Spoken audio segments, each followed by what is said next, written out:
covered a lot of the stuff going on with the quartering. And then we had Flashcast last night, and it got even crazier.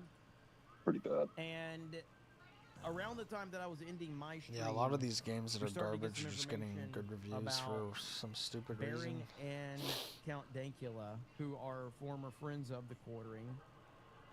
And the quartering put out some weird tweets claiming that his channel was being false flagged, which didn't make a lot of sense at the time.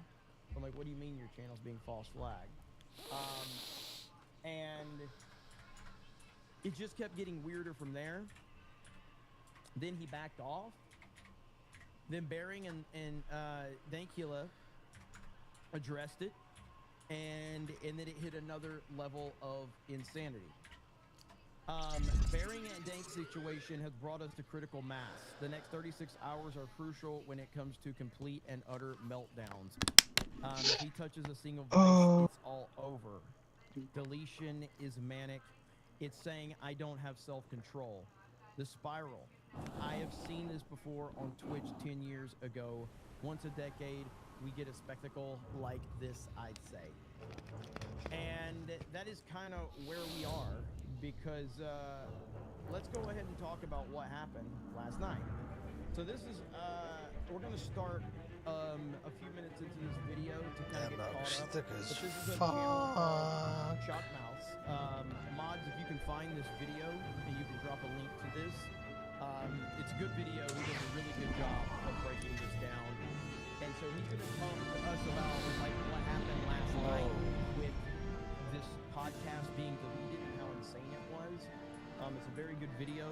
I watched it right before, or a little bit earlier this morning, and you know, I would highly recommend everybody go check it out and give it a like. So here we go. Shortly after this, that the quartering made this revelation. Every live stream I've ever done has now disappeared from YouTube, and my podcast channel with 2 friends seems to have been banned. So like already right there, he's already talking very incorrectly. Every live stream I have ever done has now disappeared from YouTube. That's just not true. And then he says, separately, and my podcast channel with 2 friends seems to have been banned. This is not true. This is flat out a fucking lie. But let's continue. I'm sure it's totally not false flaggers and just a coincidence, but please take a moment to create a Rumble account and follow the quartering there. To be honest, it is my opinion that this is obviously because of mass flagging from the very people who claim to be against it. These losers never cared about free speech. They are worse than anything they ever accused anyone else of. And if you're only listening to this video, not really half paying attention, and you think that I'm just slurring my words, no, I'm reading word for word what the quartering said.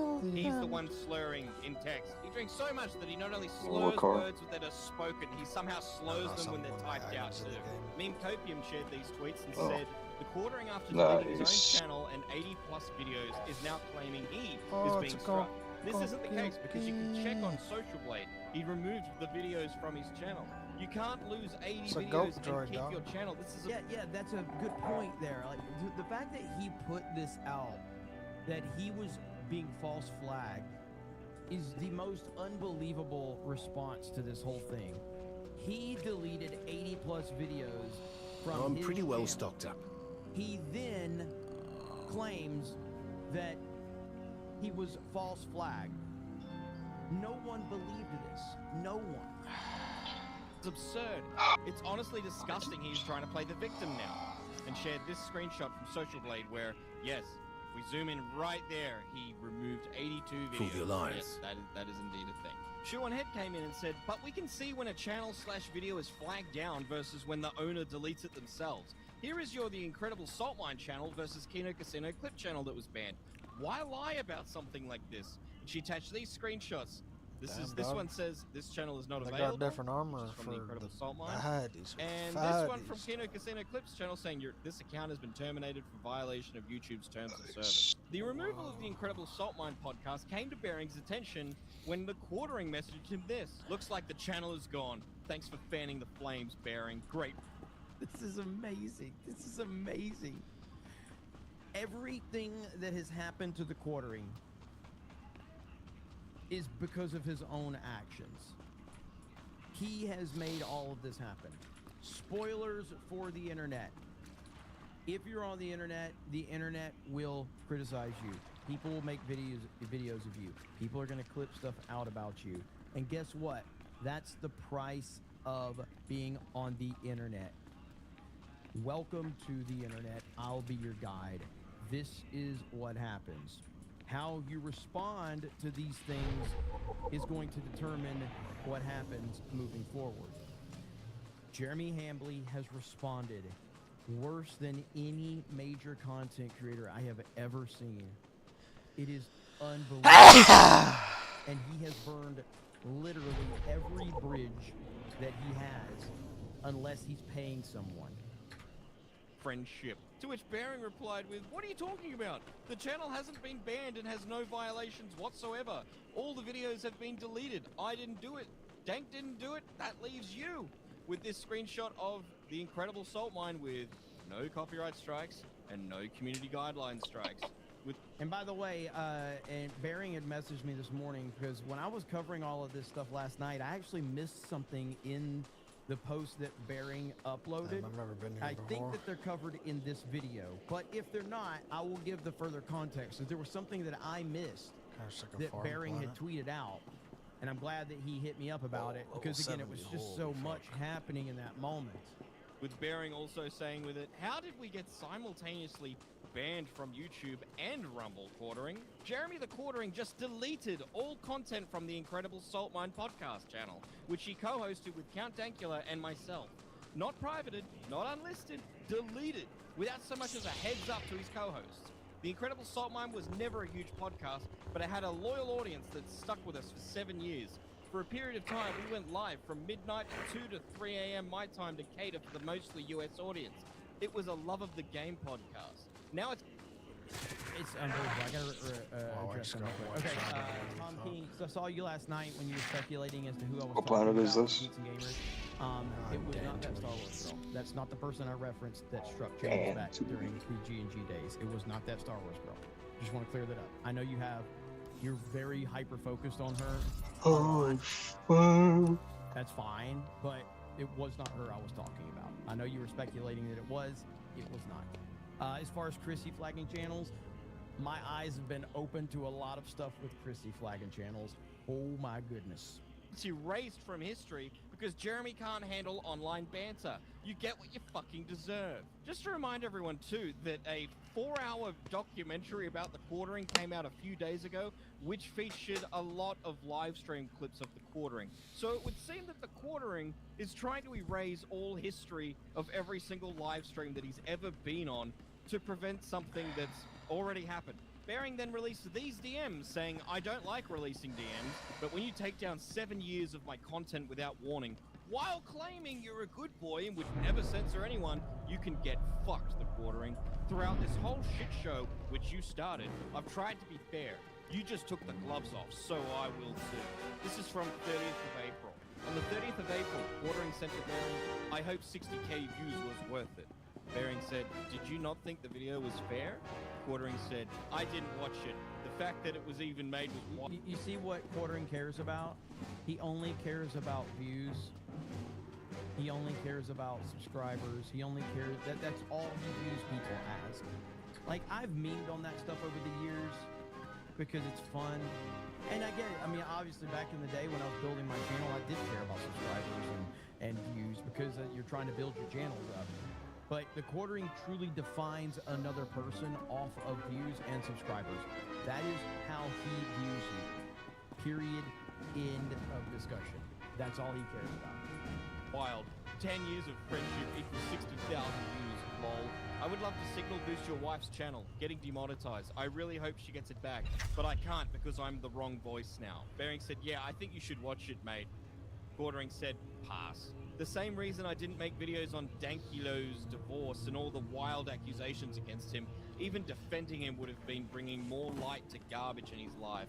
You 100% have the right to make the video. Then a link saying it's cool, but you were basically the last person I expected to try to profit off this. Now I get to embrace the villain character, which is much easier. I wish you the best, man. Seriously, not ironically. Now I'm just going to do all the shit people accuse me of, because it literally doesn't matter, lol. My viewers don't give a fuck about 20 years ago internet culture. Bearing replied, if I wanted to profit off it, I would have made a bunch of videos from the minute this kicked off. I waited until I spoke to both sides, and I released a very measured statement because I was being dragged into this. You weren't being dragged into Dankula's divorce.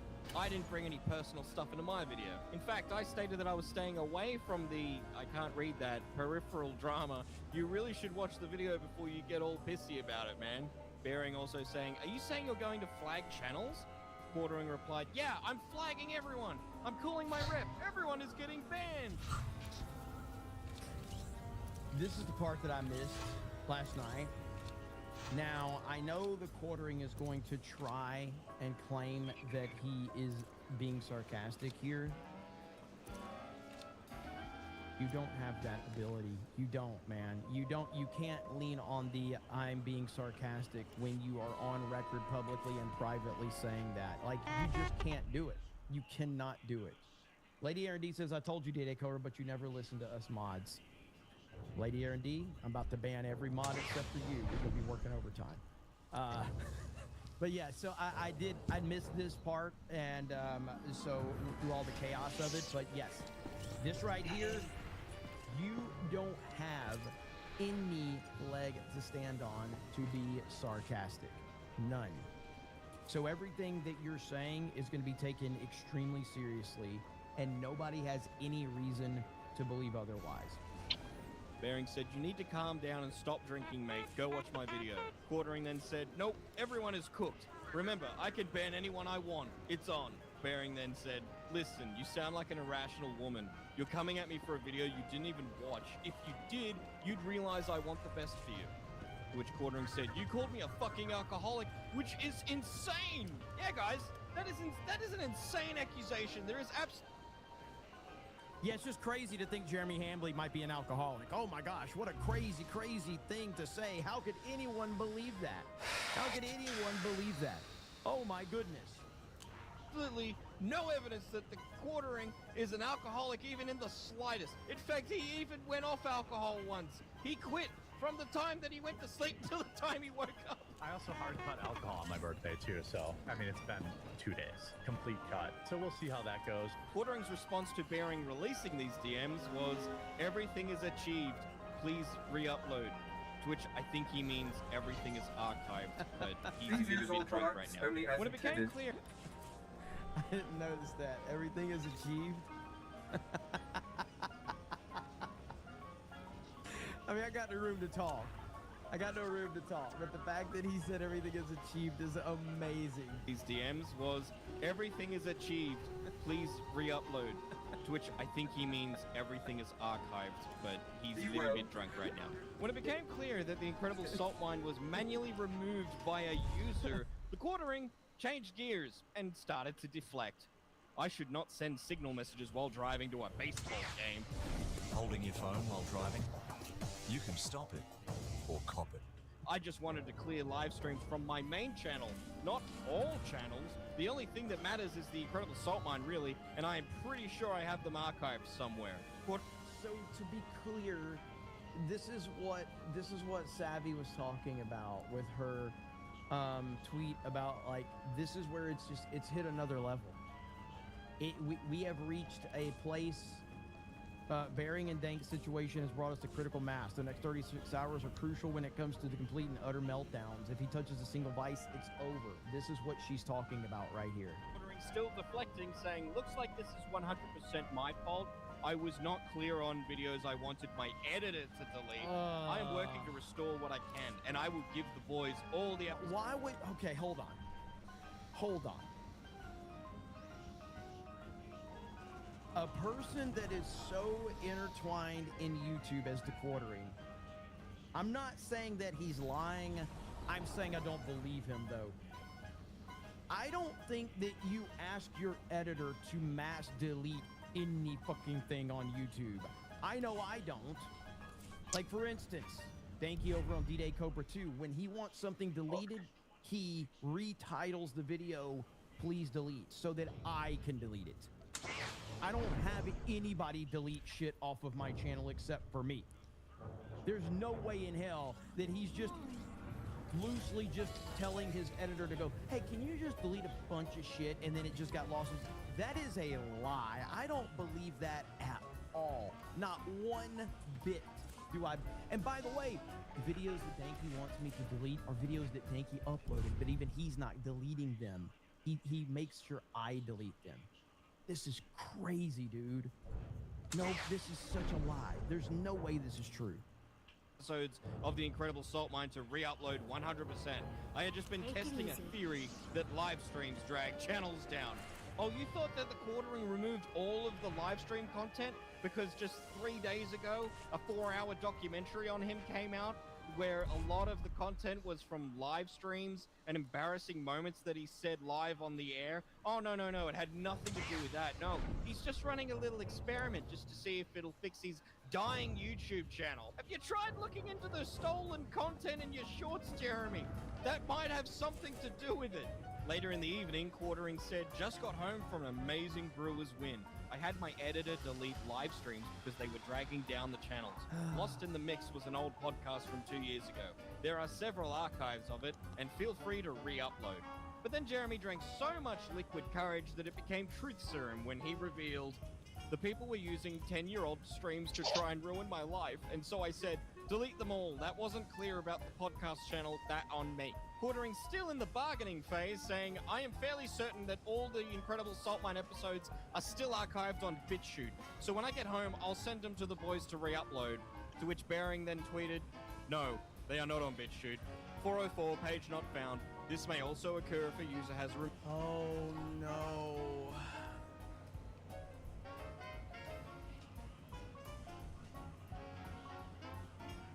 There's just nothing like this. I have honestly, in my entire time on YouTube, I have never witnessed anything like this.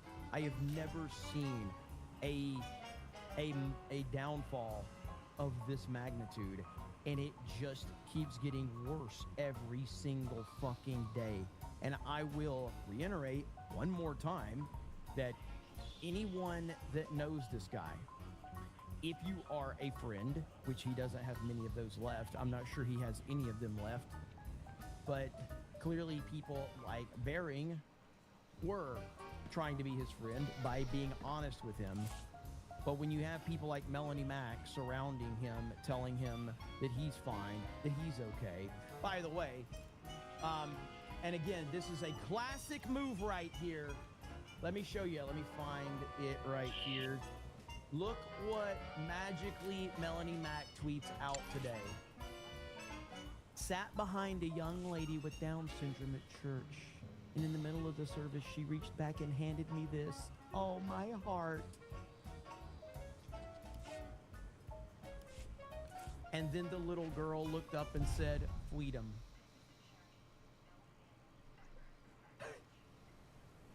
What are we doing, man? This is fucking crazy. It's just insane. Oh no.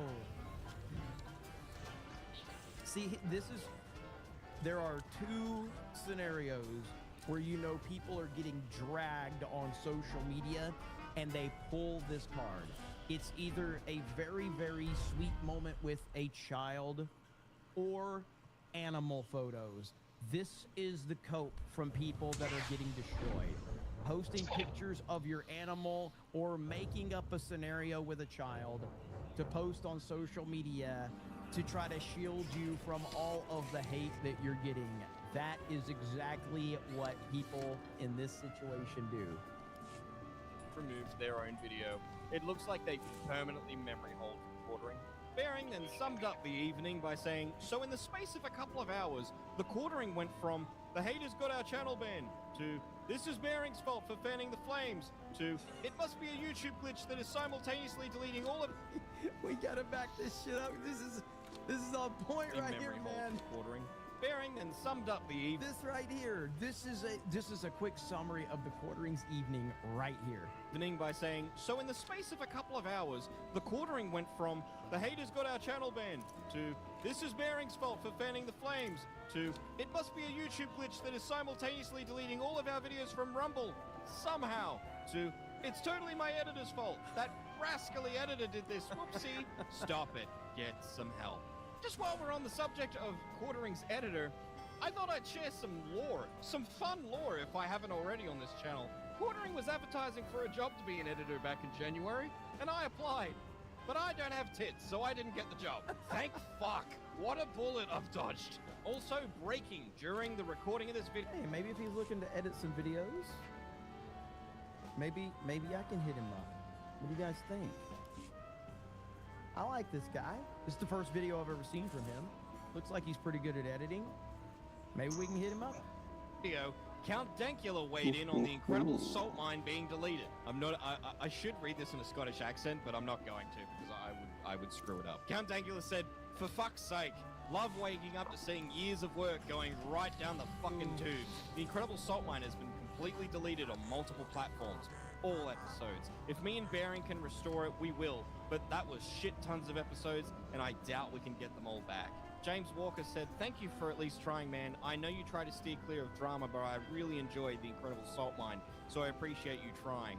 Count Dankula said, I have a rule of taking things to DMs with someone I have a history with, and I talk to them privately if I have a problem with them, which is what I've been doing the past few weeks. Mentally haven't had it in me for a while to be involved in drama, but years of my and Bearing's work getting pointlessly yeeted has me pretty fucking furious. I'm smiling, but I am very fucking furious. Yeah, I understand the Incredible Salt Mine wasn't some major popular podcast, and we never even really advertised it to grow it, and that ended up becoming a big meme with the show, where it was like a secret special show for the small audience of the real G's. That's a good point. Even if you re-upload the episodes, the comments will be gone. So yeah, and if you guys remember this, like go back to Friday Night Tights this past week, and because we're not always successful in this, but we're always thinking of the audience.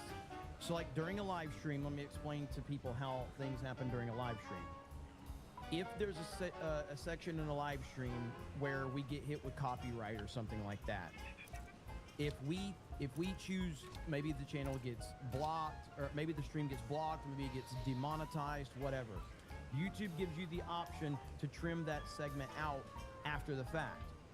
Whenever you trim that segment out, though, you lose the live chat for the replay crew. Shout out to the replay crew. We love the replay crew. So you lose that segment. If you go back to FNT, when we were talking about covering the Odyssey trailer, if you remember, I said, well, hey, if you cover the Odyssey trailer, you're probably going to get hit for copyright. What did Ryan say? Ryan said, well, don't do that because we don't want to lose the chat. Because we're always trying to think of the people. We're trying to think of the people. It doesn't mean we're always going to be successful. But comments on a video, live chat in a live stream, it's the equivalent of, do you remember watching, for people that, you know, do watch, do you remember watching WWE during the pandemic? You remember how cringy that was? I mean, a live stream without the chat isn't a live stream, okay? It just isn't. The audience matters, the crowd interaction matters. It's just part of it. And even going back to, like, have you ever seen the clips of Star Wars without John Williams' score? You ever seen that? It's really bad. It's really awkward. So there are a lot of pieces to a puzzle, but comments and a live chat are a very important piece to the puzzle. And people that don't respect that tend to have a lot of problems on the internet. Who properly followed all our work. It's just genuinely such a waste after all that work we put in. So no, the Quartering didn't get banned from YouTube. But do you know what he did get banned from? The Renaissance Fair! That's right! Years ago, the Quartering went to the Renaissance Fair in Wisconsin and was live streaming the event and said creepy things, which resurfaced. Dude, this is so hard to watch. This is so hard to watch. recent weeks, and people have been making fun of him for it for being a creep. Here's just a little quick reminder of what went down. Here, here's a milf. Yeah, keeping it tight. You know she beats you up. She got kids. Oh, wow. Twitter user Stream Standard Goosey shared the development on Twitter, saying Jeremy Hambley has been permanently banned from the Renaissance Festival from the viral video where he was making vulgar remarks about female attendees, and shared this email from the Renaissance Fair organizers saying, "We take the safety and well-being of every guest with the utmost seriousness. These actions have caused direct harm to the sense of security and dignity of our community, and we will not tolerate it under any circumstances." And that's the latest on the Quartering's drunken meltdowns. Wow, yet another casualty. His own podcast to own the Kino Casino, I guess, and try and make himself look like a victim. But it very quick. This guy's good. So make sure you go check out his channel. Good shit indeed. And that has led us to where we are today. So with Bearing and Dank situation has brought us to critical mass. We've now reached a point where the Quartering has deleted his Twitter account. His Twitter account does not exist anymore. Quartering has deleted his Twitter account. He has posted on his what are you community doing? tab, and he has said, Trying to figure out taking where a certain social pieces of media armor break. are, so I can We'll still have regular daily organize videos in the and live proper, streams, but in case you noticed, my place. X account is gone. It's because it has been really insane battlefield that I am 100% making worse by interacting with and egging some of these folks on. In fact, I can't think of one good thing that X has done for me in a long time, and the constant negativity is having a real-world effect on me. It's making me do and say things I just would never have before, and I can see it's become a problem for me. Going to take that time as I was wasting there and focus on improving myself and being a better person. Join some stuff at church. I don't know, really. Just focusing on positive stuff. See you tomorrow. Nobody believes this. Not one single person. And in fact, my response was this. Quartering hasn't gone anywhere. He's on a burner account looking at everyone's tweets and seething. Had to pull a picture from a Nolan masterpiece memento. Don't believe his lies. This is exactly it. All right? Don't believe his lies. You can't. And I even responded to Yeet's tweet right here. I said, Quartering is a compulsive liar and an egomaniac. He's still on Twitter with burner account, searching his name and seething. Fuck him. And I 100% stand by that completely. He has gone absolutely nowhere. It's been a wild time. Now, we do have all of this stuff with Chrissy Mayer, and I don't know if she's going to have a stream or not. I really don't know. I don't know what the plan is, if that's going to happen. But I do want to remind everyone, and listen, if you are here for me to talk about some of the world politics and stuff, I am going to talk about that stuff here in a bit. I want to get through the rest of this stuff, but there is news with Trump and Iran, and there's an interview with Trump and all of that. So we are going to talk about that. So just, just in case people are curious. But the one thing I wanted to make a note of, because some people may not remember this, maybe you do, maybe you don't, I don't know. But all of this started with me because the Quartering brought me into his bullshit. I never had any beef with the Quartering. I never had any drama with the Quartering. I never said anything bad about the Quartering. I didn't get, every time Quartering was in drama, I just always had his back. I always was like, whatever the Quartering needs, I'll always be willing to have his back. He decided to bring me and Gary and other creators into his bullshit. And if you go back, this is over on my D-Day Cobra 2 channel. This is clipped out of a Cobra cast. I think this is the first time that I reacted to it. I think Casino is reacting to you. And I'm like, yes, Kino Casino, I love those guys. But why are they reacting to me?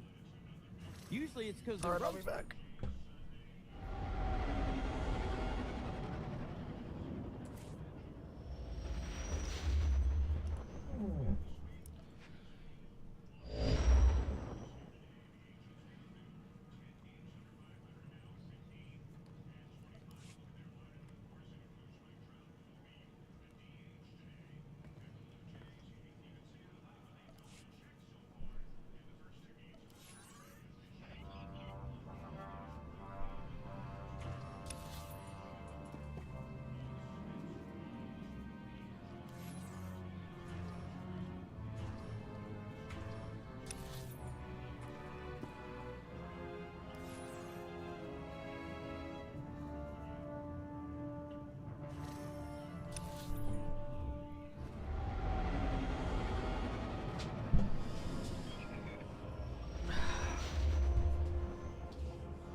Dog, what are you doing?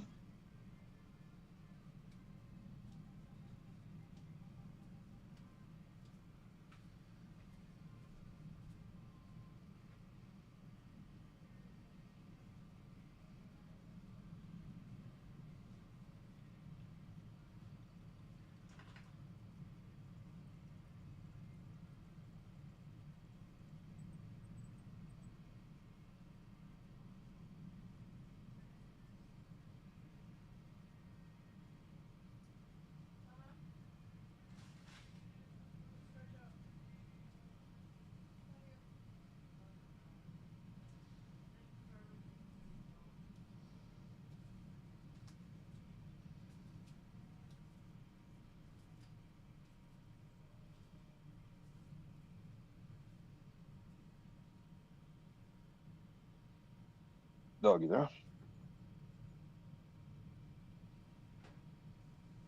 Dog.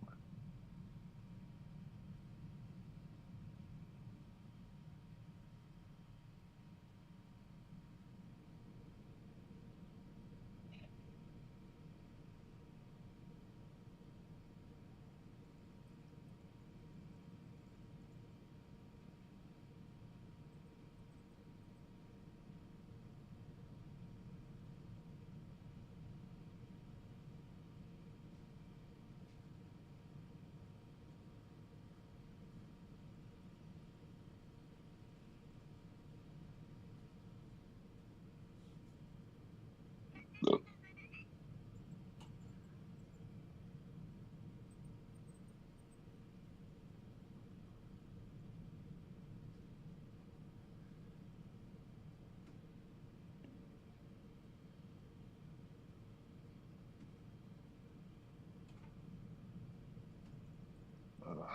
Fuck.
You there, dog? Yeah. Okay.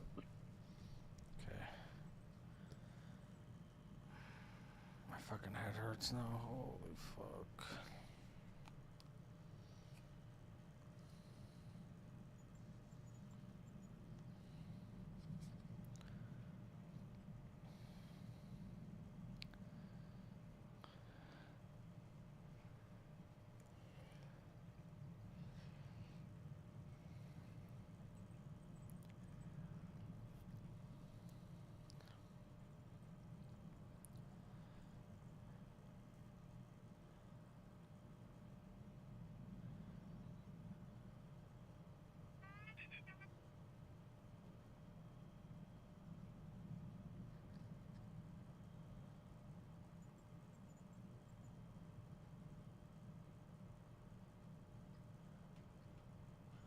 Great. They're like, no, no, no, man. The quartering was talking about you in one of his videos, so Kino Casino was reacting to Cobra Cast. Jeremy brought me up and other channels, I guess, to justify why he claims his channel has fallen off. And I'm like, what? So let's check out this part with Kino Casino really quick. Hail Kino Casino. Per year, Nerdrotic has gained 50,000 subscribers. Subs mean nothing. And so They don't mean anything. anything. Like literally. Subs mean absolutely nothing on YouTube anymore. Mean nothing. Okay? Really. Like, by the way, isn't that proof that he's not buying them like you are, Jerry? You fucking idiot. Yeah, so I mean, when I say subs mean nothing, it's just that in terms of the overall scope, all that matters is how you interact with your audience. Audience retention is all that matters. Because the reason subs don't matter in terms of the number anymore is because of YouTube Shorts. Subs can be Dog, you completely gotta take blown an out of proportion Advil, by dog. YouTube I Shorts. did. You have 3 different audiences now on YouTube. Damn. You have YouTube Shorts, you have live streaming, and you have long form, short form content. 3 different audiences, and there's not a lot of overlap between all of those audiences. There's not, especially with YouTube Shorts. YouTube Shorts do not watch live streams, and they don't watch long form content. They watch TikTok. This guy knows what he's talking about. This guy should start a YouTube channel. This guy's really good. I bet this guy gets a lot of super chats. He seems like he really appreciates his audience. I like this guy. This guy's awesome. This guy sounds like his name should be Good Jer. Maybe Jeremy Prime. I like this guy. Talk bullshit. Like, what is this guy's major malfunction? Like, he's attacking these guys who are all, like, in the same sphere and have overlap with him that people like. Why is he doing this? It's not wise. No, man. And you know it's gonna rub Gary the wrong way. He's like, okay, well, it's not like an insult, but it's like, okay, well, you don't have. I'm not gonna name any names. Nerdrotic, here's your like, buddy. 6 hours, 240K. What it is it's a crab in a bucket. He's like, well, I'm failing, so now everyone else has to fail, and I have to. This is why he brought me and Gary into it. Quartering was failing. He decided, I've got to bring other people into it to justify why my channel is suffering. This was what started everything with me in this.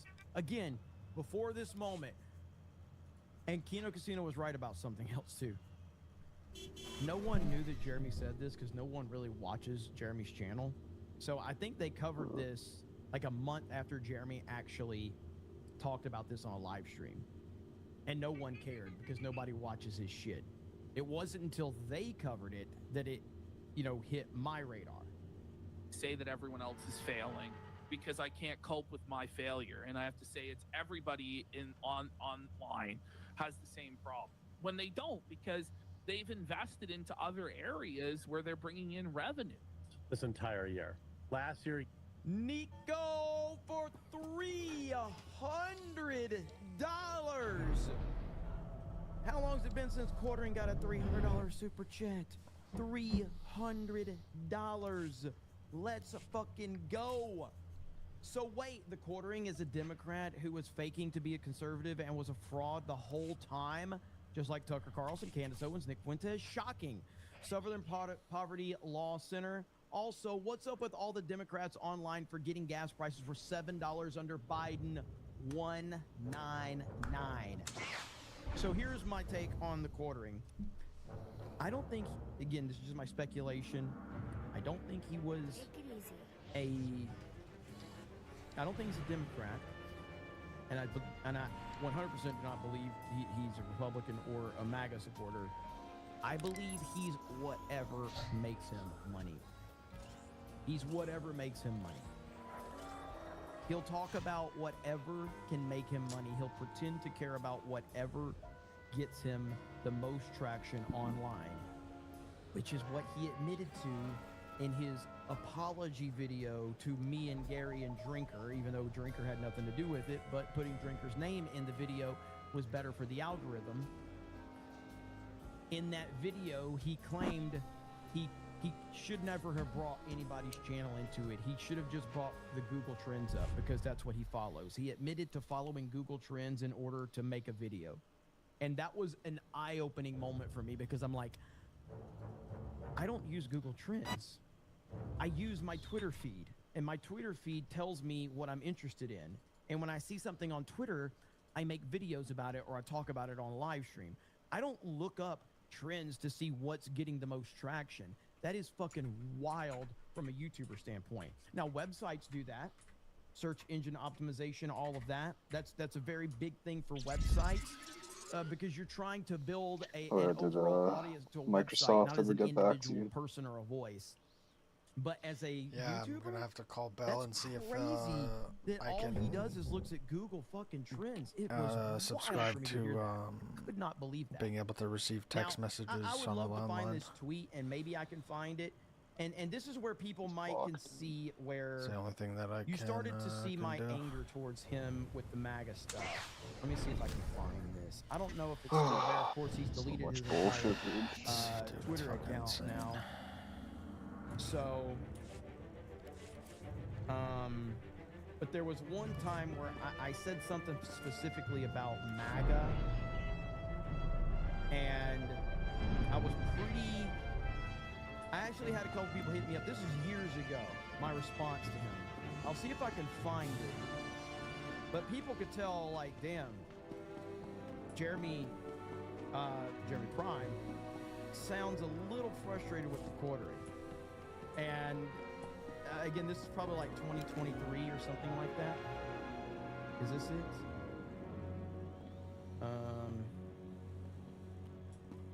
Maybe not. I'll look for it and I'll see. But it was definitely on point, and people noticed it. But thank you, Nico. $300. Are you kidding me? Per game, you know, way more. Oh, if we look at views, look at this. Go Okay. back to still good though. That's what. It's still The fact that he's bringing Gary's analytics into this, and then he brings my analytics into this, is crazy.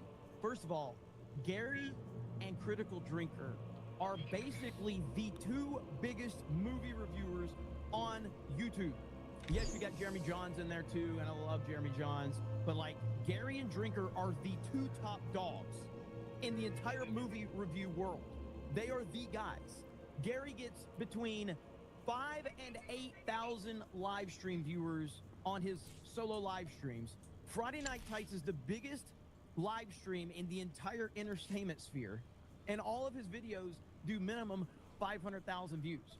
really, really good. Most people would die to have viewership like that. And by the way, he's showing the time where Trump won.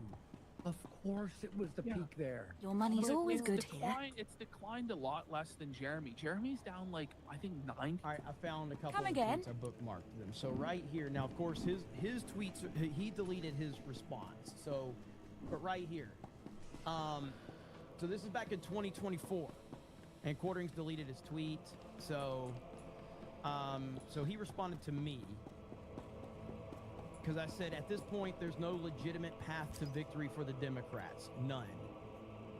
Guess who was right? Guess who was right? Now, Quartering came in here and basically was being like all panicky about like the election and how, oh, all this stuff is happening, Trump can't win. And I says, bro, I've been doing this Trump stuff when you were still riding the fence on him. I'm glad you recently joined, but this is far from my first rodeo. Now, again, I don't know exactly what he said. I can't remember, but that was one point where people were like, damn, EA Cobra's kind of pissed off at the Quartering. And that's because I knew he was faking this shit. I'm like, I knew he was not a real Trump supporter. But we were friendly, so it's like, whatever, man. I'm not going to like, but if you're going to get in my mentions and try to be a little bitch about it. There were also times right here where Quartering was whining about Trump, and I said he doesn't need to change anything. When he does things like the Lex podcast, he needs to repeat the same points he makes at a rally. Just because people that already are voting for Trump have seen the rallies doesn't mean the normies watching other podcasts don't need to hear the same message. Because this was Jeremy being, you know, like online constantly, and so he has no perspective of any fucking thing because he's stupid.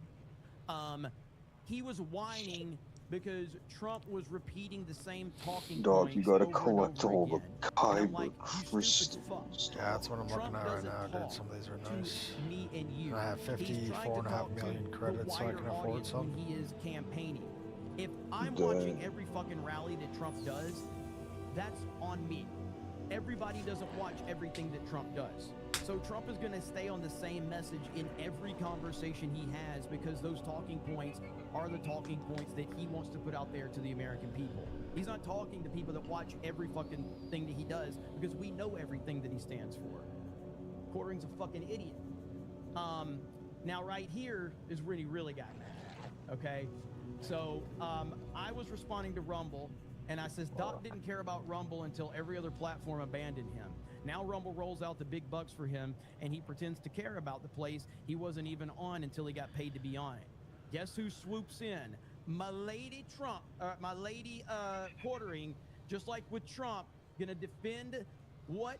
The pay pig, Rumble. Because why? Because that's what he has to do, okay? So he's gonna pretend to care about something else. So here's the Quartering, and I said, I'm not paid by Rumble to be happy like you and Doc. It's a shitty platform that needs a lot of work. Only people that aren't paid by them will say this. They should invest their money into making a better platform instead of paying a dude that admitted to talking to underage girls inappropriately. Guess who didn't respond anymore? The Quartering didn't respond anymore. So that's all I have right there. But that one in particular was where a lot of people were like, damn, man, you're going pretty hard on the Quartering. I was like, he's a fucking fake Trump supporter. Like, he is. He always was. And I always saw through that shit, but I wasn't, wasn't going to sit there and make waves. 80%, somewhere between 80 to 90% from last year, whereas it looks like Nerdrotic's down like maybe 30%. And I feel the need to say this one more time, because this is where Jeremy Hambley is a lying piece of shit, okay? Because context is important, okay? Context is important. Now, what is he showing right now? He is showing Quartering's main channel, okay? Quartering's main channel, right? I'm sorry, Gary's main channel, right? What he fails to show is Gary's daily channel. Man. Because he's a lying piece of shit. Dog, you remember And the I'm gonna show cereal you the bowl? daily channel. I gotta find it here on Social Blade. The cereal bowl, what do you mean? Now look at there. Okay, so he's talking about The Gary's cereal bowl. Oh, yeah. main Nice. channel views That's right funny, here, man.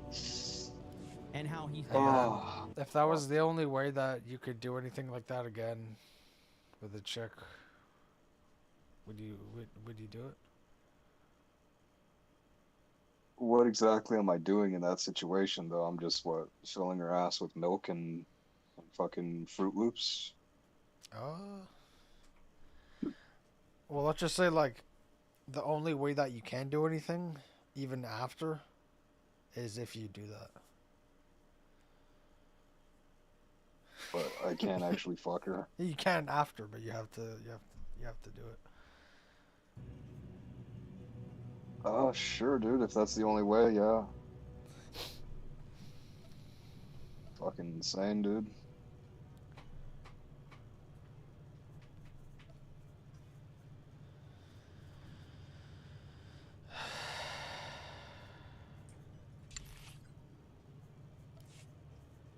Some of these look really nice.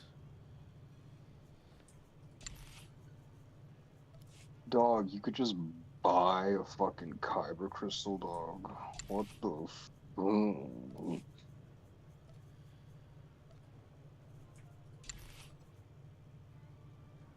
why wouldn't I be able to do that? I thought it was like some sacred, like, rite of passage. Or... Not for the Sith. For the Sith, we make our crystals, dude. Nice. What, you shit them out? They're synthetically made. That's why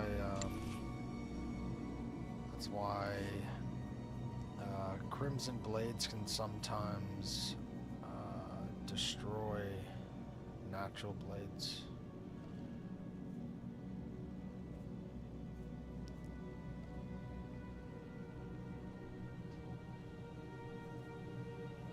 What was that guy in, what was the name of the show? The weird helmet. The smiley helmet. The faggot show, that's what it is. Whoa. Whoa. Yeah, dude, like his helmet can, if it touches a lightsaber, it disables it. Actually? I think so, yeah. Like if they we're in a fight and he would just headbutt the lightsaber, and then it would fucking Nice, dude. That like sounds fucking retarded. it's what he did, dude. No way, dude. I don't believe it. I'm not lying. It would like short circuit the lightsaber.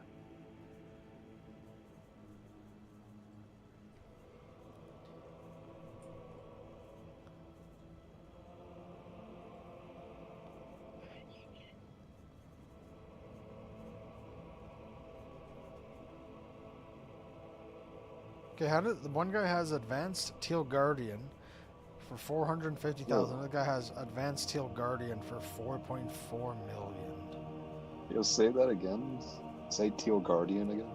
Teal Guardian. Fucking amazing, dude. What? This sounds funny.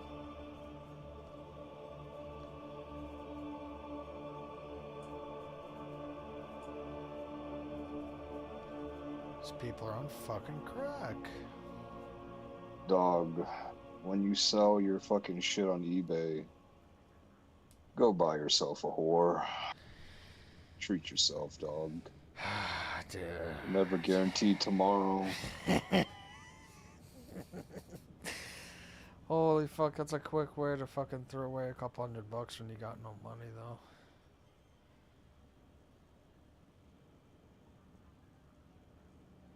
You'll feel better, dog.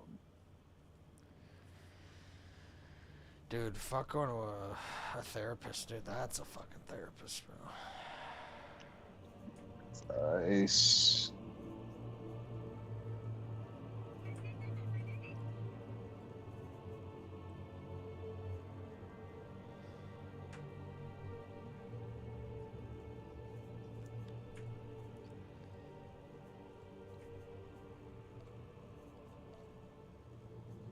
Allah Akbar.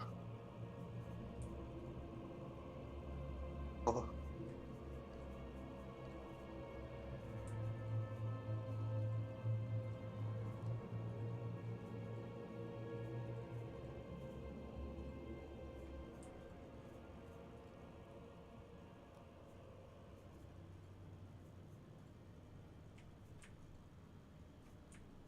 Dude, there's so many good ones.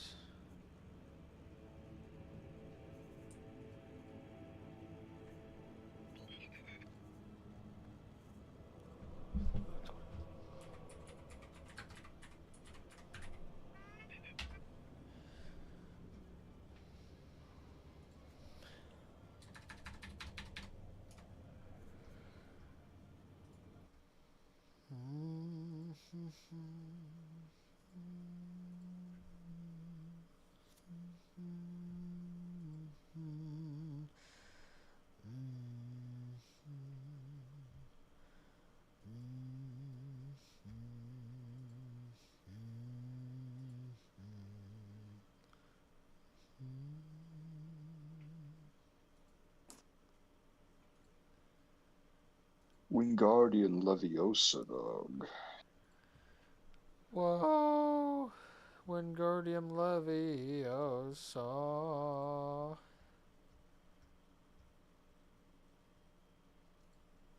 Baddy McBadosa.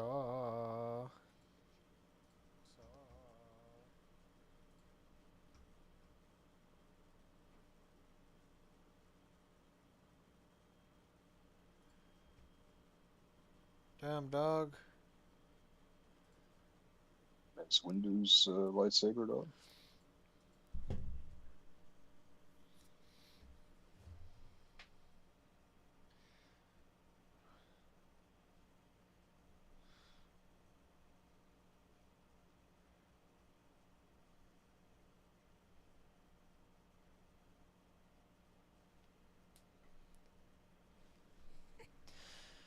Yes.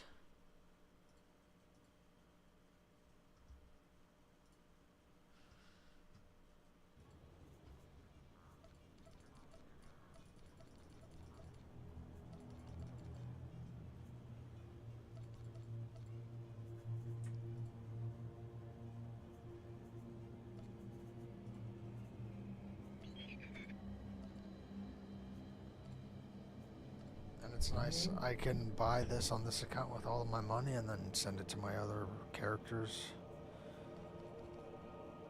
As long as I don't equip it.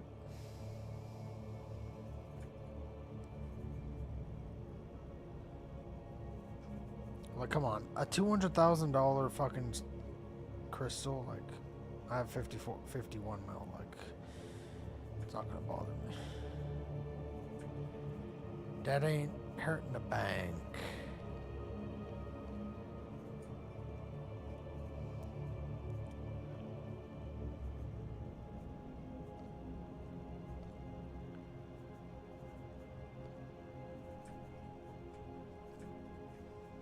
I want my fucking black saber, man. Are you fucking gay, dude? Wait, I say black saber and you fucking think gay? Like, what the fuck are you talking about, dude? You're fucking gay, dude. What in the fucking retard faggot brain are you doing, dude?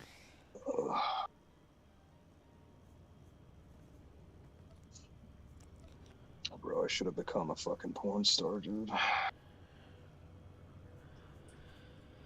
Yeah, you know how hard that is for dudes, though? Yeah, well, just think of it, dude. You fuck all the chicks, all the hot chicks, you get paid. You just do that for the rest of your life. Yeah.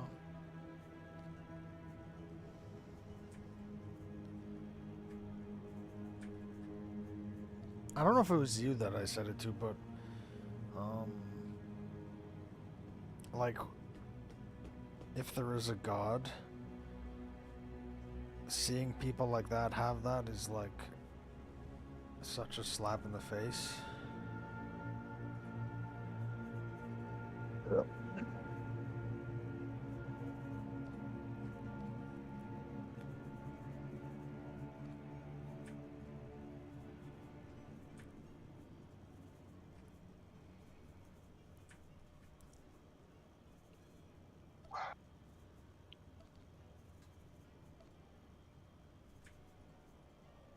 Damn, all these fucking pink ones are super cheap. Nobody wants them.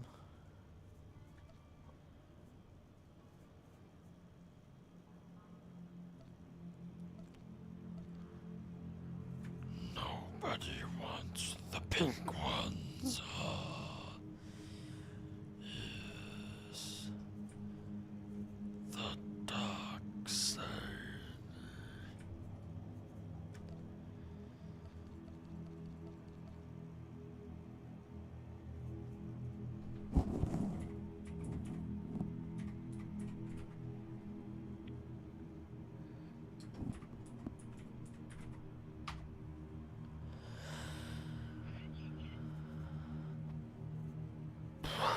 Okay, so I would save 2.8 million.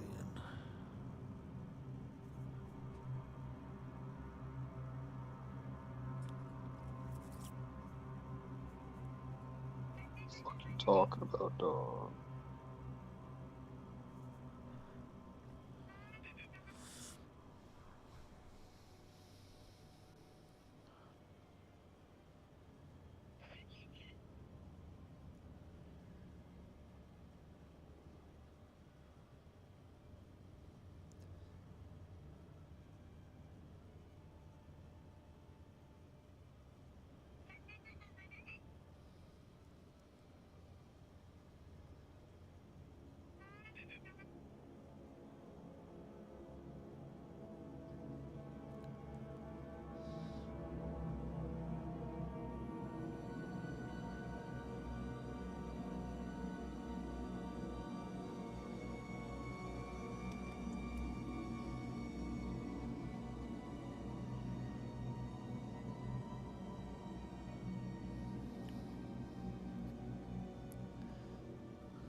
They haven't Here fucking on a uploaded. rotation, I'm just gonna fast forward it a little bit. Optic, they send 2 dojo, 2 through mid lobby.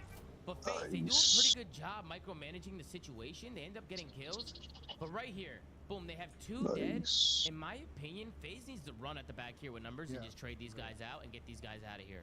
Because when I let it play out, you see Simp, he chills in the hill. Everybody's kind of chilling from FaZe. Nobody pushes out the back. Then 5 seconds later, Chris Lair, he goes rogue. He goes by himself. He ends up dying. And now you can see how Optic end up swarming into this hill, and it's Shotzi and who was that, Dashy, just staying alive back there. I mean, it basically wins them the game here. Because Optic solidified the spawns. Now FaZe, look at where they're spawning. They're literally spawning across the map. Go back real quick to when before Optic was Optic died, like they split and then they started splitting. Like I want to see like where they spawned. Do you ever wish you could just lay in bed for like 5 hours on the brink of sleeping, but falling asleep, but not actually I don't know. Because right here, look, 2 go falling down, asleep? and Nope. Shotzi was one shot. Like Simp, Shut up. Nope. Like Shotzi's completely one shot right That'd here. be fucking torture, You see dude. Simp, I want to see if they had an opportunity for, but I don't know. If Like they when you're Mm. asleep, you don't even get to relax. Somebody on though. Optic's gonna spawn couches and they're gonna hit. Like, you don't I want to see even- where the guy on face spawns after But you even guys. don't even number 7, you experience see it. 04, number 7, how he's coming through lobby when there's 2 dead, and he did a great job. Yeah. He got 2 kills that's here. pointless. I'm surprised they didn't hit These through years lobby old and hit products, through the back. I'm everything surprised has 7 a didn't hit back taste. here. 7 and 6 just run through lobby and they just traded out. Right? Because even for here, this is a rough situation for Optic. Like, Well, Chris is gonna die likely unless. but that's fine. That's fine. Like, Chris is okay, also 9 HP. I want to see right. I want to see. if he dies, it's okay. I wanna see Guys, right hold on, here what I want to see this because people are saying Simp is 9 HP. It's fine if he slides out and dies. As long as they all slide in together, they have numbers. They trade it out. It's a good death to take because they trade these guys out, and Simp is going to spawn there anyway. He's going to spawn close. He's going to spawn basically on top of the hill. So even with Chris Lair being 9 HP, it's okay. He can still slide out. If he dies, somebody else is there for the trade. Obviously, number 7 should have gone to the lobby with them. Ah, see, that's where they fucked up. If number 7 went through the lobby with whoever was there, and then Simp like also played the back, they probably. and also, you guys capitalized are on saying Simp is 9 HP. How much HP do you think Shotzi is here? I mean, he's literally a bullet. Shotzi's one shot. He's got to be one that. shot Hold as on. well. Wait, this guy spawned P2. Hold on, I gotta see how this guy spawned P2. Hold on, the next guy spawns P2. Yeah. Are you talking about from Optic? Oh yeah. And look at where That's- FaZe spawns. Look where Drago That's spawns. awful though. Like. Sometimes I know dying is why- good, Chad. Dying is I not know always a bad thing. I know why he spawns there, but at the same time, like he shouldn't spawn there. Nobody in FaZe is blocking the back. Like at all. I mean, yeah, Chris, but like even then, if they shot the back and then like Optic in the front, then they have to scrape and rush in. Like No, I know, but I'm saying yeah. the fact that this guy spawned P2 on Optic when 2 of Optic players were in the back and nobody in FaZe was in the back is just kind of crazy to me. That's what I'm saying. I was curious. I was like, why couldn't they have just played through the front? They got pinched because that guy spawned P2. That isn't a bad spawn. I mean, it's not that. Regardless of playing to the front, you literally have 2 kills. and No, you have no, a I forfeit know. situation. I'm not saying that what Tom said, for example, wasn't the right play. I'm just curious how it broke down, and I didn't see it until because I was focused on this. That one of Optic's players also spawned P2, regardless if FaZe didn't block the back, which is kind of actually the worst possible like scenario. I mean, listen, if FaZe, I mean, look at the mini-map right now, right? I mean, this tells you everything you need to know. I mean, there's 2 dead. It's 4v2. You have 2 guys in lobby, 1 guy in hill. If anything, number 5 is going to bump Chris Lair, right? Even if Chris gives it a second, even just having the mindset of just sliding out, trading these last 2 guys out. I thought Shotzi and Dashy just made a great heads-up play here, just playing their lives. They slow it down, and they just wait. Dashy ends up winning a big fight as well onto draws. You can see number 7 floods hill, and then I think last second Chris was like he eventually pushes it out, but it's just too late. The swarm comes in. You see where FaZe is spawning, right? Optics still have a lot of time to go. They got like 20 seconds to go here, and you just see where the spawns are coming in. Damn Now. dog FaZe is literally Kylo a Ren's 4v2 situation, saber, too, dog. spawning across the map. This was the biggest play of the game, in my opinion. I thought that's where FaZe lost it. I thought FaZe should have won there at the end. But anything else? you Thought guys wanna that add? didn't exist, dog. Absolutely. Phenomenal. Let's go over to the Why do you map say that? number 2. I want to talk about some of the S&D rounds. Some fucking Obviously, I feel like faggot there's a that few says it rounds doesn't where Dashy was going exist. through it, by the way, on this map. He kept getting hit with pre-nades across the map. They had different snipes. lightsabers before Dashy was Disney. getting hit with some crazy pre-nades. But 04, he keeps finding these gaps in S&D. And, They had I love fucking the way light he plays. whips Not before afraid to make a Disney, play. bro. Now, this is obviously a nitpick, okay? Because 04 makes a good play and he gets the first blood. But I think in a situation like here, 04 should take him hostage. You get all the info when you take somebody hostage. He takes this guy hostage. He knows where the whole team is at. He knows where every single person is at. He takes this guy hostage. Merc is probably dead, right? Takes him hostage. He knows where Merc is. Probably comes around the corner. Probably a nitpick, but I thought it would have been a good play if he would have would have done that. Do you guys agree, or do you think that's? Yeah, we talked about it on the live show. I think it's pinging someone's back like that in search is a round winning play more often than not. Like you can coordinate everything around you based on you literally have a free. It's like having a UAV on the opposing team. Like you need to do it. Yeah, but when 04 comes around that corner and tries to take him hostage and gets turned on, then everyone's gonna be like, shit, what was he doing? I don't think he's getting turned on. I mean, he was just sitting there in the head. He just was sniping. You know, I don't think he's getting turned on there. I think reverse though. We can go both ways for sure. It could, I just remember there was like a standing clip, like a I remember that. Assault, right? And then assault or somebody like. There's an invasion SMD right now. Yeah. Then this was another round. I just want to give Shotzi a shout here. I thought this was a great play from Shotzi. I mean, FaZe ended up getting the first blood. It was Dashy, of course, getting pre-nated. Shotzi's one shot in the hole. He's got two FaZe players on both sides of him, and he just throws a smoke at his feet and makes it weird, and it ends up working. Shotzi throws the smoke down. He ends up getting a kill somehow and gets out of there alive. So which could have been maybe a 4v2 situation for FaZe ended up being a You just gotta eat some Dairy Queen, dog. Your headache will go away. That would have been a G8 play, but it's not. That's a great play from Shotzi. I'm sure if I had something cold on the top of my. Hey, Slade, you like that play right there, Slade, from Shotzi? You like that my play right palate, there? I'm sure. It was good. That's a nice play from Of course Shotzi, it will. It was a routine. That was a routine. He's one shot in a corner. Wouldn't help much A lot else of though. snubs in the league make that play. Oh, really? Yeah. I'd gain about 70,000 pounds in 3 seconds. Yeah, okay. Yeah, it's a great play right there. Obviously, a Going Blues have envoy snipe. on Bocage, Hardpoint SMD Vanguard. Famously, your off classic. Just get a fucking baby. That was the famous. One ways in this game are not OP. More often than not, you get seen through the smoke, bro. Like they see you clear as day sometimes. Want to talk about the 4-3 round? Want to talk about FaZe's setup? Me personally, I think Draza needs to be careful. He's just a little too far. Like you're getting the bomb down. I feel like at this point, you know Optic are probably taking routes. Like everybody's in the site. You have no info. You have no info mid map. You have no info coming through B. I mean, and especially how Optic like to play. I mean, they like to run at you. They like to push at you. I just think Draza needs to be careful here. He does end up getting really bad timing, but again, he gave himself this bad timing, right? I mean, he could play tight with his team, play a corner, hold the pinch, throw some shimmies. If he gets the info, somebody can turn around and help him. But because Draza's kind of going back and forth, he gives himself bad timing. Shotzi's able to get a blood here. And then you see now, once Optic gets that blood, now it's a 4v3 situation, and you can see how FaZe are kind of fucked. They're kind of fucked on the bomb side here. Do you guys agree with me on that take? That maybe the setup was a little flawed here from FaZe? We talked about this shit, man. This NPC meta, sometimes, like, we used to, like, punish turtle setups for, like, turtling in, like, close range areas and just, like, not really taking a lot of space. But, like, in this meta, just play tight. Play shotgun angle, play around your teammates. You don't gotta do too much, especially in this bomb site. Back up 10 or 15 seconds. Yeah. Here, play it from the start of the round. Here you go, BJ. Let us know what you see. What do you see, BJ? Like, What do you see? I'm just confused why Zach wouldn't just sit, like, in the small room here. Well, it's common practice that S&D kids do this. Like he's playing a complete timing. Like he doesn't want to play an obvious spot to watch the pinch. So he's playing like away from it, like playing either from bait his teammates essentially, right? If they come in through the small, he'll turn around, shoot him in the back, or he's gonna catch a timing on somebody wide and then Isn't that just a stupid fucking play? around. No.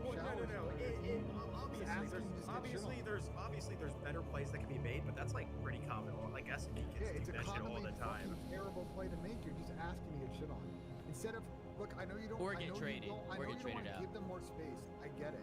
But is a trade-off really worth it to just hold an off angle, stay alive? Well, no, I am agreeing with you. Yeah. I'm more so saying it is not uncommon that people do this where they play wide from like certain areas to catch an absolute timing because they're like, there's no way a guy's gonna be playing this deep, and that's kind of what he was going for. He just got shit trying to do. He's trying to make a play. He's trying to make a play. I'm not saying it was a good play. Like I said, I think it would have been better to play It's a lot tight with easier for us to critique this WC. looking back at it, right? It's always a lot easier for us on the show to go back and critique I don't think things. it's a But hindsight thing. I just explain it like, I know you're not going to. I just think it's just an unnecessary risk. Yeah, I mean, the trade-off of taking space to getting shit on is, I think, not worth it. Well, he didn't get shit on. He got shot back. But, Yeah, the getting shit on, he's getting some terrible comment. I'm not gonna lie, it's so unless they just nade you and stun you, right? Where if they tack play, which is kind of fair because dude, Booze is a sicko. The fact that he uses a sniper so much and goes into this bomb site is kind of insane. He did it in round 11. But what I'm saying is, like, the easiest way to hold this side is once you take actual space and shower, plan for their side, and the guy that's watching pinch, he can literally sit on the bomb and watch the cross to the shower small room and his initial push into the door, and then everyone else can stack the opposing side. So him being there again, like I said, unnecessary as fuck. It's just, I mean, it's the way kids play. The way I look at it as well is we see the mini map, but in game, FaZe doesn't know where Optic is coming from. Say Optic decide to all wrap back and just 4-hit one side. Draza's a lot closer to the play now, where he can just turn right, off the info. If they get the info that 3 or 4 guys are pushing their side, right? They could Draza could just turn and help, and he's back into play, right? So if Draza's out here and nobody's pinching, well, 4 guys from Optic Texas are flooding the point. He's kind of you know what I mean? Did they do the tight setup in the previous round? Like, could this be a mix-up, where they're trying to change their approach? Maybe, to catch them off guard. I'm not again that. So that's the thing, right? Mental game. It could be trying to make them not expect the same thing every time. Yeah. So for sure. It's always hard to just analyze one round search. Just to me, search is so a flow of a game. Yeah. Decisions typically are dictated by what happened in previous rounds. So. What do you think about the snipe in showers, right? I actually don't mind it, to be honest. I don't mind it that much. I do it at times. It just sucks in a trading situation. Yeah, I do it at times. And he's really good with it, but it's a double-edged sword, bro. It's not gonna work every time. It is Dude, what are you it is. fucking serious? In the round 11, that's a prime example of it not working. Yeah, and then Optic we're able to close it out. We go into an offensive phase. FaZe trying to push around 11 here. Abuza actually ends up getting a hit marker there, which sucks to see. I think he ends up shooting him through the wall there. It's the hit marker, then again, I mean, Abuza, he's kind of stuck here. He ends up picking up a sub. This was a little scary for a second. Abuza actually made a play here. He actually ends up getting 2 here. I thought for a second he was about a 1v3, but Mercules not gonna let that happen. He's running them down. He wins the fight. Optic Texas take the search. They go up 2-0. Any final thoughts on the search, guys? Yeah, it was a good search. So I didn't have much in the overload, to be honest. I really love the play here from Chris Lair. I just want to rewind this real quick. Look at what Chris does. First, they stopped the point. I mean, Optic is so close to scoring here. In 04, he makes a play. Abuza is able to stop him at the buzzer. And you can see FaZe just using their numbers. They swarm on in. But I just like the play that Chris Lair makes here. Look what he does here. They end up getting all the kills. He picks up the device, and he ends up getting this out of here. By himself, wins the one, gets the device. He takes it plane. But look at what Chris does. You got number 1, it's going to be Hook. He tries to get the plane, but Simp wins a big 1v1 with the pistol there. And then once that happens, instead of just running it to the right, he jukes it, and he cuts back to mid real quick and brings it back to Draza, who's pushing out this back catwalk side of the map. And just breaks the ankles of Texas. I thought that was a great play from Chris Lair. He ends up using that momentum. He ends up getting a streak, and it ends up helping him. Because once you go up and overload, you can kind of change how you play the game a little bit, right? They have to kind of come to you. So going up early is big in overload. I thought Damn, dude, you could fucking ride a spider. Right there. But what'd you guys think of the overload? Yeah, he got a streak. As well was so big out of that. I mean, I have to look through all these pages of fucking for the most part, if you mounts, use it right moments, it can figure out which one make are it ones I easier want. to get a cap. So especially when you get an early lead like that and get a streak off of it, it's just such a huge momentum push. Yeah. Your team has to fight such an uphill battle. What'd you say, Pat? Is Sim still in the chat? I wanted to ask him. Sim, these cats can't guard you, huh? Chris Lair, you there? Chris Lair? Are you there? He was here a minute ago. Chris Lair's been doing his thing, man. He's been doing his thing. They didn't lose today, though, Pat. They didn't lose. Yeah, but they couldn't guard Simp. I mean, it's a team game. We all know that. Let's go to the Gridlock hardpoint. Let's take a look at some stuff going on. I wanted to highlight a play here from Shotzi. This is the stuff that Shotzi does. Pat, watch. Might have to pay a few mil for something I like. Take a look at this real quick. Shotzi, number 2 on a minimap. First of all, take a look at the route. Shotzi gets out early. I do think FaZe maybe should have somebody Ray, I don't know what you think about this, but see how all of FaZe back up off their spawn and just go to mid? Maybe somebody shoulder front, just make sure nobody from Optic's taking that route. But they end up backing up. They play a little bit tighter. Everybody from Optic dies, and Shotzi knows that. But Shotzi, it's these different gears, and I talk about this sometimes. Being able to play fast, but also slow it down and just wait for your team. And this is a play that Shotzi just makes that I thought was really good. His whole team dies, and he just sits in a corner, hides, plays his life, and then once his team gets a little bit closer, he ends up making a play. I think FaZe knew he was here too. They lost They him. saw the cross. They Yeah, they saw him cross lost that him. bridge. Yes, Which whenever- again, do you think FaZe should be running at him, Ray? Do you think they should be finding, like, going to look for him, or do you think they should just sit on hill? It's and do what fucking they're doing and just wait? Sabulba's pod That's racer, a little dude. What hindsight. the To me, it's fuck? more it comes off where you kind of pinpoint off the rotation that you just The guy can't allow blew someone up. to do that. Like you can literally Huh? cut pinch route right off the bat. Is that the and guy who force blew up? showers on the You rotation. have to play the exit kills well, on his it because you pod want the side of the map blew up. anyways. He So didn't playing die. the exit kill, one, stops you from getting pinched when you're forced to rotate from the bad side, and it also sets you Is, up to pinch the side you want initially. So yeah, you have to Power play the coupling basically What turned I've off been- and his what I've been engines teaching the went Stallions is, opposite ways. The Stallions. I mean, we obviously in situations where if we go 4 down and there's like 5 seconds left, we don't play through ult. But in instances where there's a good amount of time left on ult and respawn streak, like teams will typically rotate the people early, which then should give you numbers on ult. And we try and play through ult as much as possible to give us the better side and give us an easier time rotating than you, so we don't have to worry about pitches like that. Yeah. Yeah. And then we go into a P2, and I think this is kind of actually where FaZe get the kills. The Optic just spawn on that close hill spawn. You see number 8, Sim. He's able to get a kill on a pinch. FaZe get all the kills front. Now it's a 1v1. They're flooding time, but Optic just spawns on top of the hill. So it's kind of like, damn. Like, if Optic spawned a little deeper, like maybe a back spawn somewhere, would probably be more ideal, but... Bro, that's a white hill, too. Holy yeah, I mean, these P2s, man, I mean, Optic are so good at holding these P2s. This is a money hill, bro. You can get a lot of time on these P2s if you actually solidify the rotation, especially if you get the kills and you push it out. You push out P4 Whoa. and you block the back and you kind of funnel them and give them like a deep shower spawn or a deep mid spawn. Like, there's literally nothing they can do. Worst part is you don't even need to like hard block on this hill. You can just play tight because of that 18 spawn. If you get a guy in store just head glitching that counter and then everyone else playing really close to the objective, it doesn't matter which way the enemy team flip flops. You can just play the hill from that side because of all the power spots on the objective. It's stupid. Yeah. Then we go into the last P4 to P1. This is actually kind of where FaZe run away. So if you see now, Optic's got a lead. It's 156 to 148. Ah, fuck, dude. And so much time in a P1. I don't know if there's anything you guys saw Yeah, on the dog. Optic side that you thought they could have been doing better, but I thought FaZe played this situation What perfectly. Luz happened? went on a fucking spree here. He Some went nuts. bullshit, man. FaZe played this hill really, really well.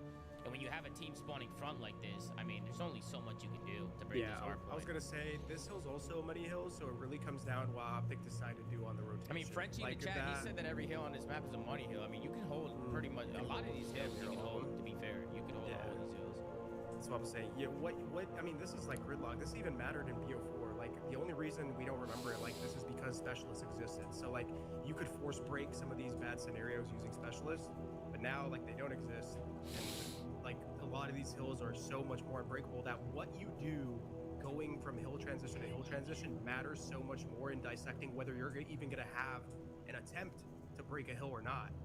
And, that's like, that's how it is. Yeah, and then going to the P1, I don't know how FaZe were able to get in here. Actually, it's Chris Lair who ends up getting onto P1. And I think right here, if you're Hook, you probably play a corner and don't allow FaZe to get into the next hard point. I think at this point, though, Hook's just trying to stay alive, which I think is a good play. He's pushed up on their side, so if he can just stay up, I think it would be big for him. But Simp ends up spotting Hook, so he calls it out, and then Simp just hits the new hill, finds one, and then finds two. That's going to open it up, because now FaZe have a 3v1 hitting this hard point. How did they not see crit? Or they got Whoa. crazy timing. Yeah, the Chris's timing was boss crazy. Have a I fucking think, box. Either Brandon or was that Ian? It was Dashy. It was Dashy who got onto the time. And Chris shot, too. Like, Simp is shooting Yeah, right now. he shot before he got to the hill, too. That's crazy. Yeah, I'm surprised Dashy didn't cut the cross, like, to his left. And just cut the cross and make sure nobody can cross the time. But he ends up going to the right. And then as he's going to the right, Simp goes to his left. And Maybe he me and- thought Sim was going to chase Kyle up. Brandon was trying to get to the spot where he could help. Like he watched Kyle's back. Yeah, I don't know. That was a weird situation for sure. I think Optic might have fucked up that rotation. Of course, Simp made the play as well, just getting in there and popping a two-piece. And this is kind of where FaZe run away with it. I mean, it was that two rotations. It gets so much time on the P4. Simp makes the play going into another P1, and FaZe build their lead so much to the point where, you know, push some scrap and they're able to close it out. It was a great map 4. The hard points were electric. This was the best series of the day. By far, anything else on the gridlock that you guys want to talk about? Any other thoughts on that? I will say Absolutely. something, and the Optic fans won't be happy to hear this. I feel like the only thing that I would regard Optic on and how they approach the game is that they do split up in a lot of instances where you can try and guarantee someone things so to make sure you don't get in put in the blender afterwards. Obviously, all those players are incredibly talented individually, and they can all win the majority of the gunfights. But when you go against the other top teams, and they kind of saw the last major, right? They got outslayed by 1 million. But you get in these instances where you don't guarantee a kill somewhere by playing close and playing together when you're breaking things. It can throw you in a loop. And at the end of this gridlock, I feel like if you look at the last two hills and how literally the clips you went through, like most of the instances there, Optic were trying to like play separate on approaching and getting their kills on their lanes, and if they don't get the kills, then it just ends up buying them. So yeah, like you're talking about like the 2-2 split approach they like to do. No, the 2-2 split. There's a lot of That's the macros good that stuff. The 2-2 split is the good stuff. I'm That's just trying to what I like listen to how what they you're play. saying. Yeah, but Ants alluded to this, right? A lot. Like this is the thing that they allude to on stream. It's like they want to play this way, and they understand the risk of it. They understand the upside, and like they're willing to commit to it because that's just It's great. I mean, trust me, bro. The team's been the most consistent team all season long. There's nothing to reproach them on how they approach things. It's just those kind of things can sometimes bite you if you don't get the kills in your lanes, like that happened at the end of that gridlock. Like Yeah, it's just you live and die by it, right? Like correct. if they do get their kills, And I mean, it's it great. works more but- often than not. So who are we to sit here and say it's really bad overall? It's just I think there's sometimes maybe you'd like to see like a small change on that just in certain instances, but yeah, again, they're a great team. So. Then we go to the Plaza S&D, map 5. It's 4-3 right now. At this point in time, no one won an offense. Nobody. The first couple rounds were bang outs in A. The defensive side gets there a little bit. What'd you say, Pat? Get meltdown in.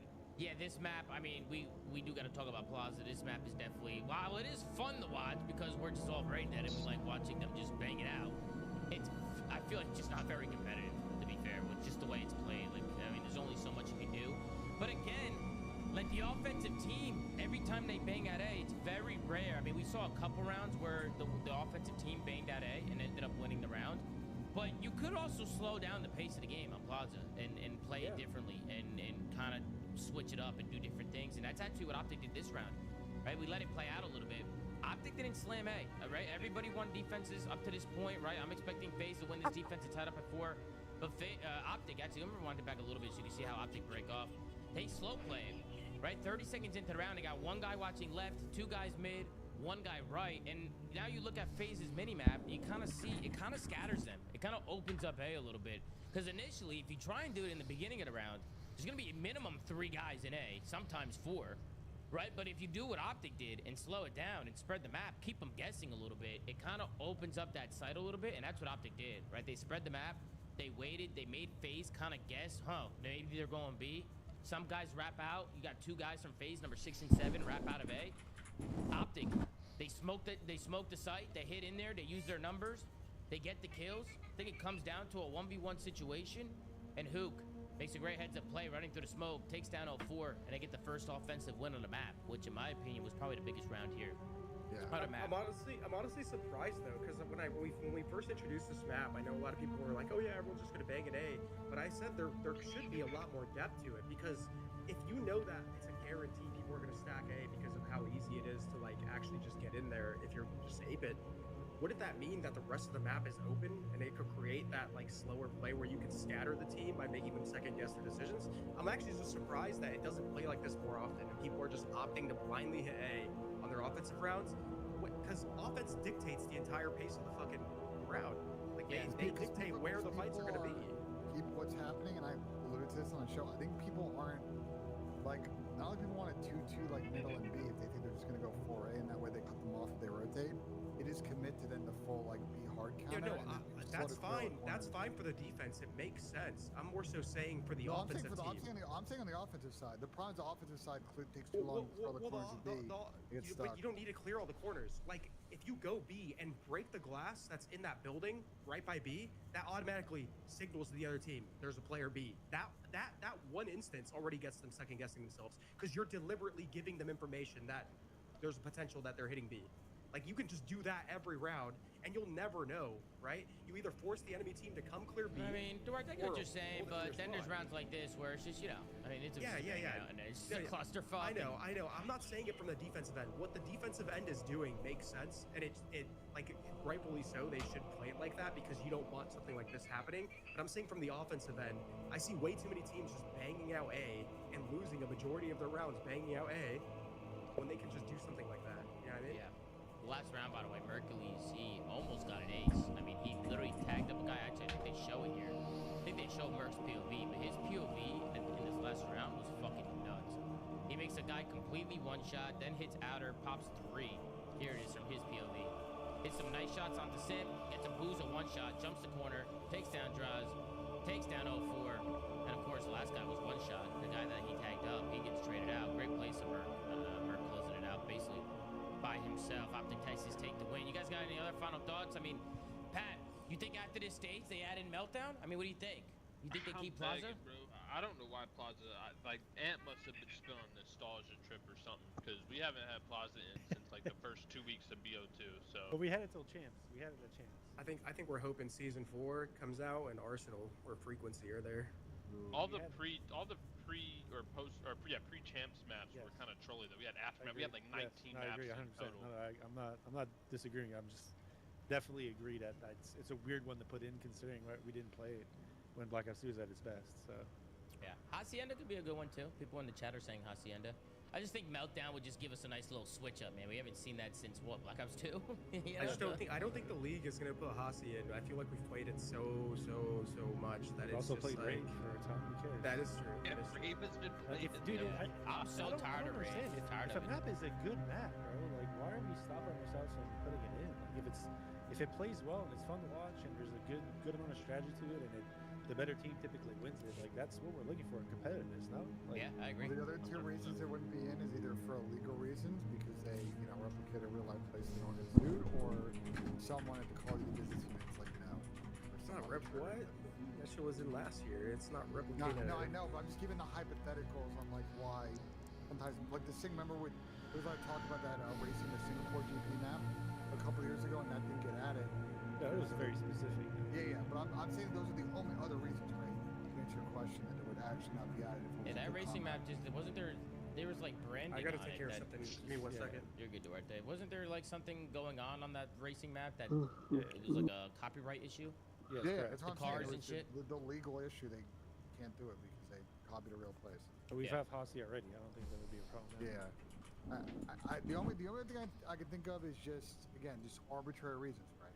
There's arbitrary reasons from the studio that prevent them from adding it, which is unfortunate. Pat, you got any other final thoughts on a series? Anything that you wanted to add? The Phase Optic one? Yeah. Nah, just that. I mean, this is another online series. I think it goes the other way on that. You think so? Yeah. Pat, you tired of online? I mean, I'm not necessarily tired of online. I think we're always going to have online. I'm tired of league matches, Tom. I want tournament environments. Every time I watch a Call of Duty match, I want it to be a tournament environment. I don't care if it's a round 1. The league matches, bro, like, I mean, what, they started in 2017, I think, when, like, we started having these, like, leagues, and, like, bro, I swear, even as a player, man, it just completely killed my passion for playing. The stakes are not the same, bro. Call of Duty is a tournament game.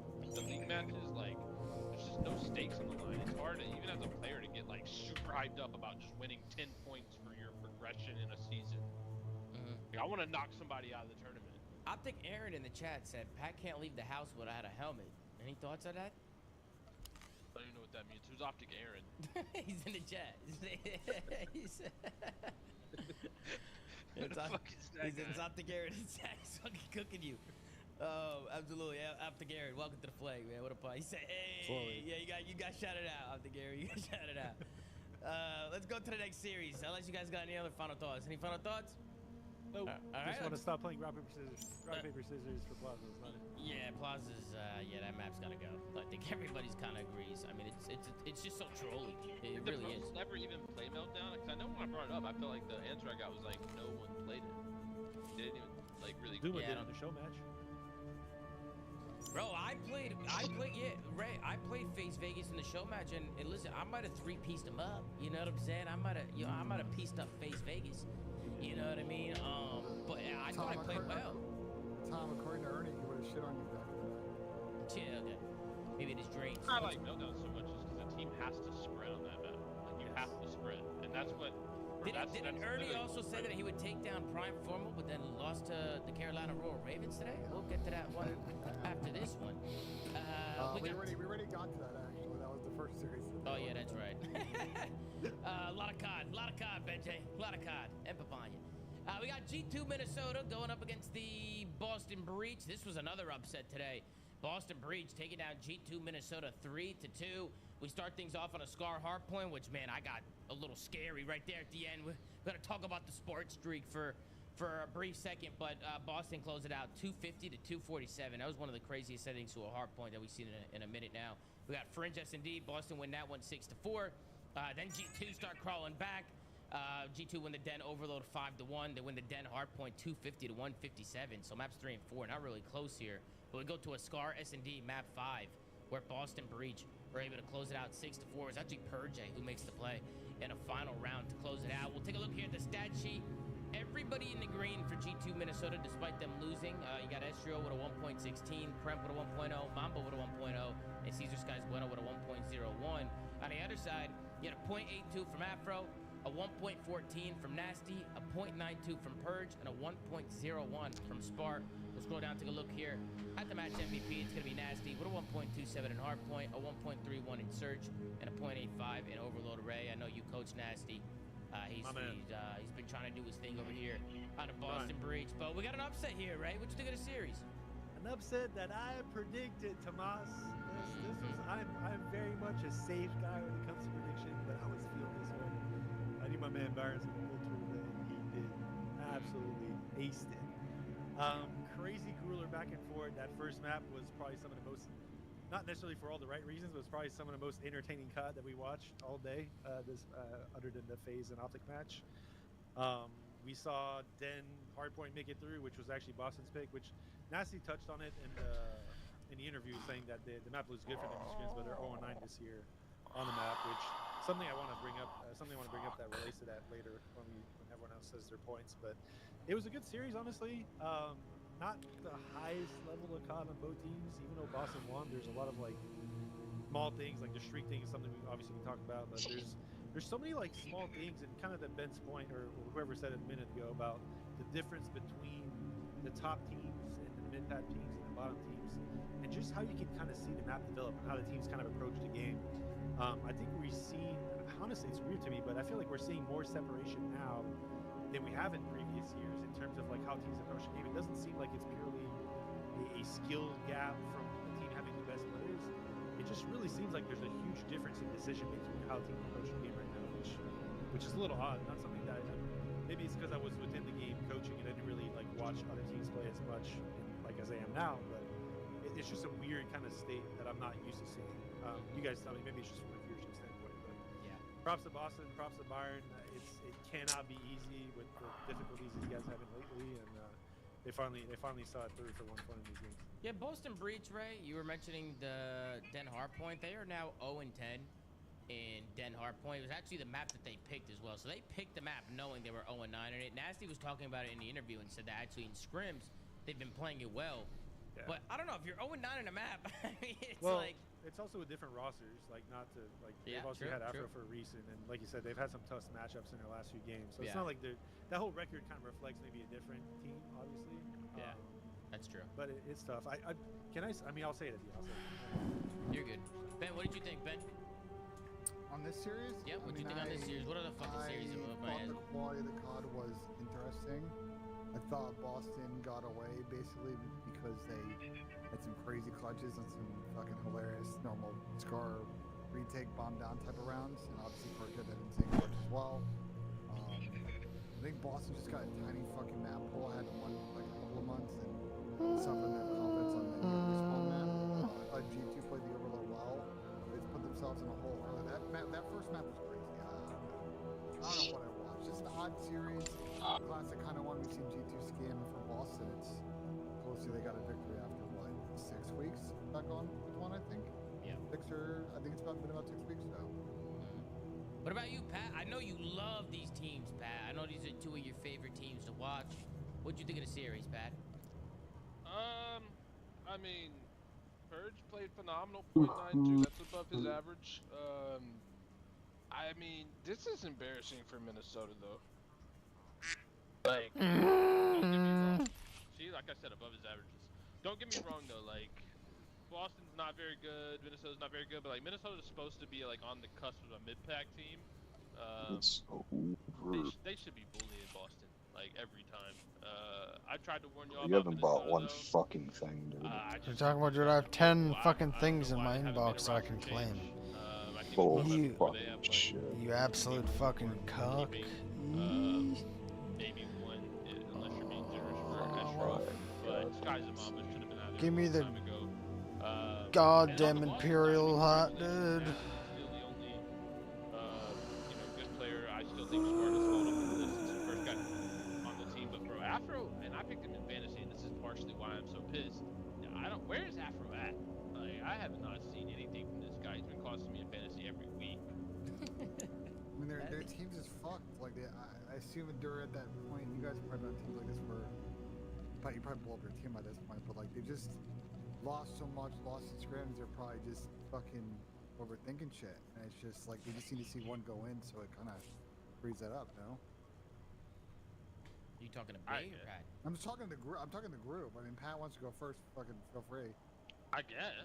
I mean, you usually blow up your team by this end, so I don't really think you've ever felt this fucking sensation before. Blown up 3 weeks in, 2 weeks in. I saw. That's another thing, bro. And I've said this a million times, so I know I sound like I'm on repeat, but like, did this team see something a month and a half ago that like is different to now? Like, I feel like we read this like a long time ago. I don't know why people stick it out for so long. Like, it makes no sense to me. This was a streak that was pretty fucking crazy that we were talking about. I mean, holy fuck, man. Basically, can win it here. You got a clean wave. I mean, if you're Spark, the best thing to do is probably stay down, get your gun up, get ready for some fights because you're kind of in the mix here. Worst case scenario, this does go to a P3 because G2, by the time they get in here, they can't win here. So you go to a P3 hill, which there is literally nowhere to go on that P3 hill. You call a cruise missile on that hill, and it's pretty much GG. You guarantee that rotation. So Spark, maybe making a misplay here, because you see the streak goes up. As soon as the other team hears cruise missile in the air, they're just going to go, and they're just going to hit you. That's exactly what G2 did. They killed Spart on hill for free. They used their numbers. Spart's obviously caught on the laptop, and G2 is actually able to break onto this hard point and send this to a P3, which actually gets really, really mixy. But Duarte, what was your thought on the series? You muted again, Duarte? Sorry, I had to mute. But yeah, like you guys kind of covered it already. It's just embarrassing out of Minnesota. Like, at first I gave, Minnesota some leniency when it came to their team, but like this split has just showed me that they for sure 1,000,000%, like not even a shadow of a doubt, need to change. I think Kremp has retained his form. Like, that guy's still obviously very good. I think SWTOR has been serviceable. He's obviously fallen up just a little bit, but like when it comes to Mamba, like he's been on like a pro team now for a while, like at least half of the season, and I just have seen no progress out of him. I just don't feel like he's really doing much for the team, and I feel like they could definitely use some upgrades. I know that they have a fundamental problem with like just playing the game. Like, they make a lot of mistakes. Damn, dog, I'm still rich and I have They're just everything. not getting any better, and I don't know. I don't think they're going to change to. I think they're keeping this team for the whole year. I don't think they're changing. I don't see why. I think that's just. I think it's just a waste. Like, they got top 4, and like instead of building on that, I'm finally they just, tired, it seems dog. like they're going off a cliff. I mean, for all we know, they can go to LAN and play good again, but I just don't see it happening.